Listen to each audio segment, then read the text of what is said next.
అందరికీ షలోం, శుభోదయం. ఎలా ఉన్నారు ప్రియ సంగమా? బాగున్నారా? మీరు బాగుండాలని మీకోసం నిత్యము ప్రార్థన చేస్తున్నాను. ఈ ఉదయం సమాధానకరమైన ఆశీర్వాదపు వాక్యం లూకాసు వార్త 23వ అధ్యాయము 43వ వచనం.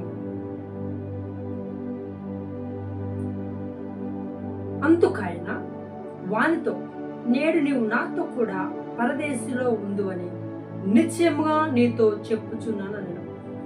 Praise the lord.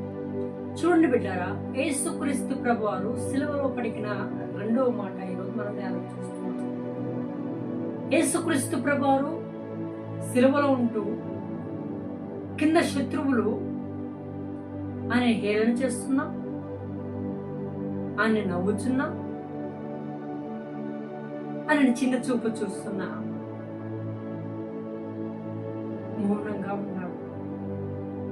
అయితే సిలువలో యేసుక్రీస్తు ప్రభువారితో పాటు ఇద్దరు దొంగలు కూడా ఆ సిలువ రానుపై ఉన్నారు. అలా ఉన్న సమయంలో ఒక దొంగ అంటున్నాడు, నువ్వు నిజంగా దేవుడు కుమారుడైతే నువ్వు కాపాడుకోలేని స్థితిలో ఉన్నావా? నిజంగా నువ్వు దేవుడు కుమారుడైతే నిన్ను కాపాడుకొని మమ్మల్ని కూడా కాపాడుతావు కదా అని ఒక వ్యతిరేకమైన మాటలు మాట్లాడుతూ, హేళకరమైన మాటలు మాట్లాడుతూ ఇష్టానుసారంగా మాట్లాడుతున్నాడు. కానీ ఇంకొక వ్యక్తి అంటున్నాడు, ఆయన నిజమైన దేవుడు కుమారుడు. Praise the Lord. ఆయనలో ఉన్న అభిషేకమని, ఆయనలో ఉన్న మహిమని, ఆయనలో ఉన్న తేజస్సుని ఆయన కనపరిచాడు. ఆయన తేజోమయుడు, ఆయన వెలుగు స్వరూపి అని గుర్తించాడు. ఒక విధంగా అయ్యా, నీ రాజ్యంలో నన్ను జ్ఞాపకం, నిజమైన దేవుడు కుమారుడువే, నీ రాజ్యంలో నన్ను జ్ఞాపకం చేసుకున్నాయా అప్పుడు యేసుక్రీస్తు అన్న చక్కని మాట తెలుసా, నేడు నీవు కూడా నాతో పాటు పరదేశంలో ఉంటావు. Wow, praise the Lord. క్రీస్తును నమ్మిన బిడ్డలు, క్రీస్తును అంగీకరించిన బిడ్డలు, క్రీస్తుతో నడుస్తున్న బిడ్డలు, క్రీస్తును వెంబడిస్తున్న బిడ్డలు, క్రీస్తుని హత్తుకున్న బిడ్డలని యేసుక్రీస్తు ప్రభువుతో పాటు తన రాజ్యంలో పరదేశంలో చేర్చుకుంటాడు. ప్రియ సంగమా, అలాంటి రీతిగా నువ్వు ఉండాలనుకుంటున్నావా? ఇదే నీకు నిజమైన శుభవార్త. ఆయనతో కూడా పరదేశంలో ఉంటావు, ఆయనతో కూడా ఆయన రాజ్యంలో ఉంటావు. ఎప్పుడంటే నువ్వు ఆయనతో ఉన్నప్పుడు, ఆయన నిజంగా గుర్తించినప్పుడు, ఆయన త్యాగమును అర్థం చేసుకున్నప్పుడు, ఆయన ప్రేమను అర్థం చేసుకున్నప్పుడు, ఎవరెవరైతే ఆయన అర్థం చేసుకుంటారో, ఆయన ప్రేమను అర్థం చేసుకుంటారో, ఆయన త్యాగమని, ఆయన కనికరమని అర్థం చేసుకున్న ప్రతి ఒక్క క్రైస్తవుడిని దేవుడు తనతో పాటు పరదేశంలో ఉంచుకుంటాడు. ఇది దేవుడి యొక్క నిర్ణయం, ఇది దేవుడి యొక్క ప్రేమ, ఇది దేవుడి యొక్క కరుణ. Wow, praise the Lord. ప్రియ సంగమా,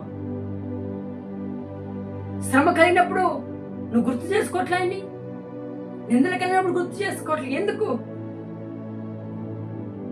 నువ్వు ఆశ్రయిస్తున్న దేవుడు చేతకాని వాడు అనుకుంటున్నావా? నువ్వు ఆశ్రయిస్తున్న దేవుడు ఏమి చేయని అనుకుంటున్నావా? ఆయన పరాక్రమశాలి, ఆయన జయశీలుడు, సమస్తము చేయగలడు. అందుకే ఆ శిలువ మ్రాన్లో ఉన్న కూడా పక్కన దొంగ క్షమాపణతో ఆయన, నన్ను కూడా నేను నీ రాజ్యంలో చేర్చుకోండి, నువ్వు నిజమైన దేవుడు గుర్తించినప్పుడు ఆయనపై ప్రేమ చూపించాడు. నేడు నాతో పాటు నువ్వు కూడా పరదేశంలో ఉన్నావాడు అంత స్థానం ఇస్తున్నాడు. ప్రియ క్రైస్తవమా, ఆయన హత్తుకున్న బిడ్డలకి అలా అంత ప్రేమ చూపిస్తున్నాడు. ఆ ప్రేమను అర్థం చేసుకోకుండా బ్రతుకుతున్నారు క్రైస్తవురాలు. ఇదేనా నిజమైన క్రీస్తు ప్రేమను గుర్తించేది? ఇదేనా నిజమైన క్రీస్తు త్యాగాన్ని గుర్తించేది? ఒకసారి గుర్తుపెట్టుకో. ఈరోజు ప్రభు నీతో మాట్లాడుతున్నాడు, నిన్ను హెచ్చరిస్తున్నాడు, నీకు తెలియపరుస్తున్నాడు ఆయన ప్రేమ ఎట్టిదో, నీకు తెలియపరుస్తున్నాడు ఆయన ఎలాంటి వారో. నీకు తెలియపరుస్తున్నాడు. ఆయన ఉన్న శక్తి, ఆయన ఉన్న బలం, ఆయన ఉన్న అభిషేకం నీకు తెలియపరుస్తున్నాడు. కాబట్టి బిడ్డ, ఇన్ని రోజులు కొన్ని మర్చిపోయి ఉంటే ఈ ఉదయకాల సమయంలో ప్రభునితో మాట్లాడుతున్నాడు. ఆయన తగ్గింపు కలిగి ఆయన ప్రేమ చూపిస్తున్నాడు. నేడు నీవు కూడా నాతో పరదేశంలో ఉందువు.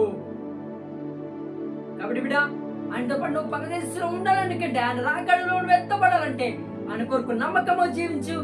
వాళ్ళ నమ్మకమైన దాసురాన్ని పేరు తెచ్చుకో. ఖచ్చితంగా ప్రభుతో పాటు నీవు కూడా ఆయన రాజ్యంలో చేర్చబడతావు. ఇట్టి వాక్యం నీ వెనుకలు దీవించి ఆశీర్వదించిన కాక. రండి వాక్యం చిన్న ప్రార్థన.